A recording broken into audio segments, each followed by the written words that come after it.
ನಮಸ್ಕಾರ ಎಲ್ಲರಿಗೂ ಹೇಗಿದ್ದೀರಾ? ನಾನಿವತ್ತು ಸರಳವಾದ ವಿಧಾನದಲ್ಲಿ ಸಬ್ಬಕ್ಕಿಯಿಂದ ಪಾಯಸವನ್ನು ಹೇಗೆ ಮಾಡೋದು ಅಂತೇಳಿ ತೋರಿಸ್ಕೊಡ್ತೀನಿ. ಸಬ್ಬಕ್ಕಿಯಿಂದ ನಾನಾ ನಮೂನಿ ಪಾಯಸಗಳನ್ನು ಮಾಡ್ತಾರೆ. ಹೀಗೇ ಮಾಡಬೇಕು ಅಂತ ಏನೂ ಇಲ್ಲ. ಇದು ಒಂದು ಸರಳವಾದ ವಿಧಾನ. ನಾನಾ ಜನ ನಾನಾ ಥರ ಮಾಡ್ತಾರೆ. ನಾನಿವತ್ತು ನಿಮಗೆ ಹೊಸಬರಿಗೆ ಅನುಕೂಲ ಆಗಲಿ ಅಂತೇಳಿ ತುಂಬ ಸರಳವಾದ ವಿಧಾನದಲ್ಲಿ ತೋರಿಸ್ಕೊಡ್ತಾ ಇದ್ದೀನಿ. ರುಚಿಯಂತೂ ಅದ್ಭುತವಾಗಿರುತ್ತೆ. ನೀವು ಫ್ರಿಜ್ಜಲ್ಲಿ ಇಟ್ಕೊಂಡು ಇದನ್ನ ಐಸ್ ಕ್ರೀಮ್ ಥರ ಕೂಡ ತಿನ್ನಬಹುದು. ಅಷ್ಟು ರುಚಿ ಇರುತ್ತೆ. ತಣ್ಣಗಾದಾಗಲೂ ಕೂಡ ತುಂಬ ರುಚಿಯಾಗಿರುತ್ತೆ. ಬರೀ ಇದನ್ನು ಹೇಗೆ ಮಾಡೋದು ಅಂತೇಳಿ ನಾನು ನಿಮ್ಗೆ ಇವತ್ತು ತೋರಿಸ್ಕೊಡ್ತೀನಿ. ನಾನು ಈ ಒಂದು ಪಾಯಸವನ್ನು ಮಾಡಲಿಕ್ಕೆ ಸಣ್ಣ ಲೋಟದಲ್ಲಿ 1 ಲೋಟದಷ್ಟು ದಪ್ಪ ಸಬ್ಬಕ್ಕಿಯನ್ನು ತೊಗೊಂಡಿದ್ದೀನಿ. ನೋಡಿರಿ ಈ ಥರ ಸಬ್ಬಕ್ಕಿ. ನೀವು ಬೇಕು ಅಂತಂದರೆ ಸಣ್ಣದು ಬರುತ್ತಲ್ಲ ನೈಲಾನ್ ಸಬ್ಬಕ್ಕಿ ಅಂತೇಳಿ ಅದನ್ನು ಕೂಡ ಬಳಸ್ಬಹುದು. ಈ ಥರ ಲೋಟದಲ್ಲಿ 1 ಲೋಟ ಸಬ್ಬಕ್ಕಿನ ತೊಗೊಂಡ್ಬಿಟ್ಟು ಇದನ್ನು ಚೆನ್ನಾಗಿ ತೊಳಿತಾ ಇದ್ದೀನಿ. ತೊಳೆದ್ಬಿಟ್ಟು ತುಪ್ಪದಲ್ಲಿ ಹುರಿತೀನಂತೆ. ನೀವು ಬೇಕಾದರೆ ಹುರಿದ್ಬಿಟ್ಟು ಕೂಡ ಆಮೇಲೆ ತೊಳಿಬೋದು. ನೈಲಾನ್ ಸಬ್ಬಕ್ಕಿ ಅಂದರೆ ಸಣ್ಣ ಸಬ್ಬಕ್ಕಿನ ಬಳಸ್ತಾ ಇದ್ದೀರಾ ಅಂತಂದರೆ ನೀವು ಕುಕ್ಕರಲ್ಲಿ ಕೂಗ್ಸೋದೇನು ಬೇಕಾಗೋದಿಲ್ಲ. ಅದು ಪಾತ್ರೆಯಲ್ಲೇ ಬೇಗ ಬೆಂದೋಗ್ಬಿಡುತ್ತೆ. ನಾನಿಲ್ಲಿ ದಪ್ಪ ಸಬ್ಬಕ್ಕಿ ತಗೊಂಡಿರೋದ್ರಿಂದ ಕುಕ್ಕರಲ್ಲಿ ಕೂಗಿಸ್ತೀನಿ. ಕುಕ್ಕರ್ಗೆ ಏನು ತೊಳೆದಿಟ್ಕೊಂಡಿದ್ದೀವಿ ಈ ಸಬ್ಬಕ್ಕಿನ ಹಾಕಿಬಿಟ್ಟು ಸ್ವಲ್ಪ ತುಪ್ಪವನ್ನು ಹಾಕಿಬಿಟ್ಟು ಚೆನ್ನಾಗಿ ಹುರ್ಕೋಬೇಕಾಗತ್ತೆ. ಅದರಲ್ಲಿ ಸ್ವಲ್ಪ ನೀರಿನಂಶ ಇರೋದ್ರಿಂದ ಸ್ವಲ್ಪ ಅಂಟಿಸ್ತಾ ಇದೆ ಅಂತೇಳಿ ಅನಿಸುತ್ತೆ. ತುಪ್ಪವನ್ನು ಹಾಕ್ಕೊಂಡು ಹುರಿದ್ವಿ ಅಂತಂದರೆ ಆ ಥರ ಏನೂ ಅನಿಸೋದಿಲ್ಲ. ಚೆನ್ನಾಗಿ ಹುರಿಬೋದು. ತುಪ್ಪವನ್ನು ಹಾಕಿಬಿಟ್ಟು ಚೆನ್ನಾಗಿ ಹುರಿದಿದ್ದಾದಮೇಲೆ ಇದಕ್ಕೆ ಅದೇ ಲೋಟದಲ್ಲಿ 3 ಲೋಟದಷ್ಟು ನೀರನ್ನು ಹಾಕಿಬಿಟ್ಟು ನಾನಿಲ್ಲಿ ಒಂದು 6ರಿಂದ 7 ಕೂಗನ್ನು ಕೂಗಿಸ್ತೀನಿ. ಯಾಕಂತಂದರೆ ಇದು 1.5 ಲೀಟ್ರ್ ಕುಕ್ಕರು. ಸಣ್ಣ ಕುಕ್ಕರ್ ಆಗಿರೋದ್ರಿಂದ ಜಾಸ್ತಿ ಕೂಗನ್ನು ಕೂಗಿಸ್ತೀನಿ. ಜಾಸ್ತಿ ಉರಿ ಇಟ್ಬಿಟ್ಟು ಜಾಸ್ತಿ ಉರಿ ಇಟ್ಬಿಟ್ಟು ಒಂದು 6ರಿಂದ 7 ಕೂಗಿಸ್ತೀನಿ. ನೀವೇನಾದರೂ ಇದಕ್ಕಿಂತ ದೊಡ್ಡ ಕುಕ್ಕರ್ ತಗೋತಾ ಇದ್ದೀರಾ ಅಂತಂದರೆ ನೀವು 4 ಕೂಗನ್ನು ಕೂಗಿಸಿದ್ರೆ ಸಾಕಾಗುತ್ತೆ.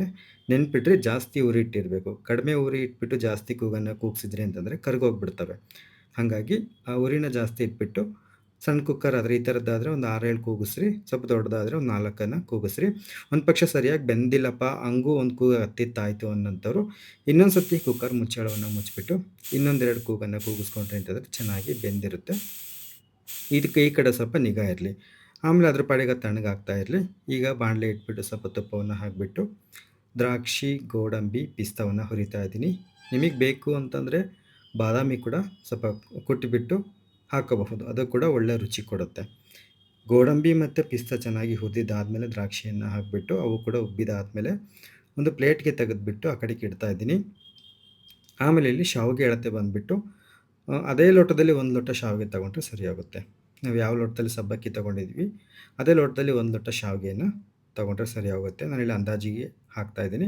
ಯಾವುದೇ ಥರದ್ದು ಶಾವಿಗೆ ನೀವು ಬಳಸ್ಬೋದು. ನಾನಿಲ್ಲಿ ಕ್ಷೀರ್ ಕುರ್ಮಾ ಅಂತ ಮಾಡ್ತಾರಲ್ಲ ಅದಕ್ಕೆ ಬಳಸ್ತಕ್ಕಂಥ ಶಾವಿಗೆನ ಬಳಸಿದ್ದೀನಿ. ತುಂಬ ಚೆನ್ನಾಗಿರುತ್ತೆ ಅಂತೇಳಿ. ನಿಮ್ಮ ಮನೇಲಿ ಯಾವ್ದು ಲಭ್ಯ ಇದೆಯೋ ಅದನ್ನು ನೀವು ಬಳಸಬಹುದು. ಏನೂ ತೊಂದರೆ ಇಲ್ಲ. ಇದನ್ನು ಕೂಡ ಉಳಿದಿರ್ತಕ್ಕಂಥ ತುಪ್ಪದಲ್ಲಿ ಚೆನ್ನಾಗಿ ಹುರಿದುಬಿಟ್ಟು ಅದೇ ಲೋಟದಲ್ಲಿ 2 ಲೋಟದಷ್ಟು ನೀರನ್ನು ಹಾಕಿ ಈ ಶಾವಿಗೆ ಸ್ವಲ್ಪ ಬೇಯಬೇಕು. ಒಂದು 90 ಭಾಗ ಆದ್ರೂ ಚೆನ್ನಾಗಿ ಬೇಯಬೇಕು. ಅಲ್ಲಿವರೆಗೂ ಇದನ್ನ ಚೆನ್ನಾಗಿ ಕುದಿಸಿ ಬೇಯಿಸಿರಿ. ಆನಂತರ ಇದಕ್ಕೆ ನಾನಿಲ್ಲಿ 1.5 ಲೋಟದಷ್ಟು ಅದೇ ಲೋಟದಲ್ಲಿ 1.5 ಲೋಟದಷ್ಟು ಸಕ್ಕರೆಯನ್ನು ಬಳಸ್ತೀನಂತೆ. ಇದು ಸಕ್ಕರೆ ಆರ್ಗಾನಿಕ್ ಸಕ್ಕರೆ ಆಗಿರೋದ್ರಿಂದ ಸ್ವಲ್ಪ ಮಬ್ಬಿದೆ ಬಣ್ಣ. ಹಂಗಾಗಿ ಇದೇನು ಹಿಂಗಿದೆ ಅಂತ ಅಂದ್ಕೊಳ್ಳೋಕೆ ಹೋಗಬೇಡಿ. ನಾನಿಲ್ಲಿ 1.5 ಲೋಟದಷ್ಟು ಸಕ್ಕರೆಯನ್ನು ಹಾಕ್ತಾಯಿದ್ದೀನಿ. ಇದರ ಪ್ರಮಾಣ ಹೆಚ್ಚು ಕಡಿಮೆ ಆಗ್ಬೋದು. ನೀವು ಇದನ್ನು ಸ್ವಲ್ಪ ತೆಳುವಾಗಿ ಮಾಡ್ಕೊತಿದ್ದೀರಿ ಅಂತಂದರೆ ಸ್ವಲ್ಪ ಸಕ್ಕರೆ ಸ್ವಲ್ಪ ಜಾಸ್ತಿ ಸೇರಿಸ್ಬೇಕಾಗತ್ತೆ. ಸ್ವಲ್ಪ ಗಟ್ಟಿಗೆ ಮಾಡ್ಕೊತೀವಿ ಅಂತಕ್ಕಂಥವ್ರು 1/4 ಲೋಟ ಸೇರಿಸಿದ್ರೂ ಸಾಕಾಗುತ್ತೆ. ಇದಕ್ಕೆ ಹಾಲನ್ನು ಕೂಡ ಸೇರಿಸ್ಬೇಕಾಗತ್ತೆ. ಈಗ ಶಾವಿಗೆ ಬೆಂದಿದ್ದಾದಮೇಲೆ ನಾವಿಲ್ಲೇನು ಬೇಯಿಸಿಟ್ಕೊಂಡಿದ್ವಿ ಸಬ್ಬಕ್ಕಿನೂ ಕೂಡ ಇದಕ್ಕೆ ಸೇರಿಸ್ಬಿಟ್ಟು ಒಂದು ಸತಿ ಚೆನ್ನಾಗಿ ಈ ಥರ ಗೂರಾಡಬೇಕಾಗತ್ತೆ. ಆಮೇಲೆ ಇದಕ್ಕೆ ನಾವು ಹಾಲನ್ನು ಕೂಡ ಸೇರಿಸ್ಬೇಕಾಗತ್ತೆ. ಈ ಒಂದು ಅಳತೆಗೆ ಅರ್ಧ ಲೀಟ್ರು ಹಾಲನ್ನು ಸೇರಿಸಿದ್ರು ಕೂಡ ಏನೂ ತೊಂದರೆ ಇಲ್ಲ. ಇಲ್ಲ ಅಷ್ಟೊಂದು ಹಾಲು ಇಲ್ಲ ಕಡಿಮೆ ಇದೆ ಅಂತಕ್ಕಂಥವ್ರು ಒಂದು 1/4 ಲೀಟ್ರು ಹಾಲನ್ನು ಹಾಕಿಬಿಟ್ಟು ಮತ್ತೆ ಮಾಮೂಲಿ ನೀರನ್ನು ಹಾಕಿಬಿಟ್ಟು ಕೂಡ ಇದನ್ನು ಕುದಿಸ್ಕೋಬಹುದು. ಅದು ನಿಮ್ಮ ಇಚ್ಛೆ. ನಾನಿಲ್ಲಿ ಕೆನೆ ಸಮೇತ ಹಾಲನ್ನು ಹಾಕಿಬಿಟ್ಟು ಚೆನ್ನಾಗಿ ಕುದಿಸ್ತೀನಂತೆ. ಜೊತೆಗೆ ಸ್ವಲ್ಪ ಹಾಲಲ್ಲಿ ಕೇಸರಿ ದಳನೂ ಕೂಡ ನೆನೆ ಹಾಕಿದ್ದೆ. ಕೇಸರಿ ದಳ ಹಾಕೋದ್ರಿಂದ ರುಚಿ ಚೆನ್ನಾಗಿರುತ್ತೆ. ನಿಮ್ಮ ಹತ್ರ ಇತ್ತು ಅಂತಂದರೆ ಹಾಕಿರಿ, ಇಲ್ಲ ಅಂತಂದರೆ ಬೇಡ. ನಾನು ಇತ್ತು ಹಾಗಾಗಿ ಅದೇ ಹಾಲಲ್ಲಿ ನೆನೆ ಹಾಕಿಬಿಟ್ಟು ಇದಕ್ಕೆ ಸೇರಿಸ್ತಾ ಇದ್ದೀನಿ. ಇದೆಲ್ಲ ಹಾಕಿದಾದಮೇಲೆ ಸ್ವಲ್ಪ ಏಲಕ್ಕಿ ಪುಡಿನೂ ಸೇರಿಸ್ತಾ ಇದ್ದೀನಿ. ಏಲಕ್ಕಿ ಪುಡಿನ ಕುಟ್ಬಿಟ್ಟು ಹಾಕ್ತಾಯಿದ್ದೀನಿ. ನಂತರ ಇದನ್ನು ಚೆನ್ನಾಗಿ ಕುದಿಸ್ಬೇಕಾಗತ್ತೆ. ಚೆನ್ನಾಗಿ ಕುದಿಸಿದಾದಮೇಲೆ ಹಾಗೆ ನಾವೇನು ದ್ರಾಕ್ಷಿ, ಗೋಡಂಬಿ, ಪಿಸ್ತಾ ಎಲ್ಲ ಹುರಿದಿಟ್ಕೊಂಡಿದ್ವಲ್ಲ ಅದನ್ನು ಇದಕ್ಕೆ ಕೊನೆಗೆ ಸೇರಿಸ್ಬೇಕಾಗತ್ತೆ. ಕೊನೆಗೆ ಸೇರಿಸ್ಬಿಟ್ಟು ಇನ್ನೊಂದು ಸ್ವಲ್ಪ ಹೊತ್ತು ಕುದಿಸಿದ್ವಿ ಅಂತಂದರೆ ರುಚಿಕಟ್ಟಾದ ಪಾಯಸ ಅಥವಾ ಖೀರು ಸಿದ್ಧವಾಯಿತು ಅಂತಲೇ ಅರ್ಥ. ನೋಡಿ ಇವಾಗ ದ್ರಾಕ್ಷಿ ಗೋಡಂಬಿನೂ ಕೂಡ ಹಾಕಿದೆ. ಏನಪ್ಪ ಅಂತಂದರೆ ಇದಕ್ಕೆ ಹಾಲನ್ನು ಜಾಸ್ತಿ ಹಾಕಿದರೆ ರುಚಿ ಇನ್ನೂ ಚೆನ್ನಾಗಿರುತ್ತೆ. ಬೇಕು ಅಂತಂದರೆ ಬರೀ ಹಾಲಲ್ಲೇ ಸಬ್ಬಕ್ಕಿನ ಕುದಿಸ್ಬಿಟ್ಟು ಹಾಕಬಹುದು. ಅದು ನಿಮ್ಮ ಇಚ್ಛೆ. ಹಾಲು ತುಂಬ ಇದೆ ಅಂತಕ್ಕಂಥವ್ರು ಹಾಗೂ ಮಾಡ್ಬೋದು. ಇದು ಒಂದು ಸರಳವಾದ ವಿಧಾನ. ಆದಷ್ಟು ಕಡಿಮೆ ಸಾಮಗ್ರಿಗಳನ್ನು ಬಳಸಿಬಿಟ್ಟು ಮಾಡ್ತಾ ಇರೋದು. ಹಾಗಾಗಿ ಎಲ್ರಿಗೂ ಅನುಕೂಲ ಆಗುತ್ತೆ ಅಂತೇಳಿ.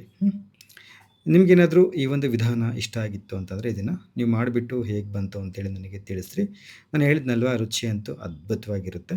ನೀವು ಫ್ರಿಜ್ಜಲ್ಲಿ ಇಟ್ಕೊಂಡು ತಿಂದರೂ ಚೆನ್ನಾಗಿರುತ್ತೆ, ಹಾಗೆ ತಿಂದರೂ ಕೂಡ ಚೆನ್ನಾಗಿರುತ್ತೆ. ಸರಿ ಆಯಿತು, ನಾನು ಮುಂದಿನ ವಿಡಿಯೋದಲ್ಲಿ ಸಿಗ್ತೀನಂತೆ. ನಮಸ್ತೆ.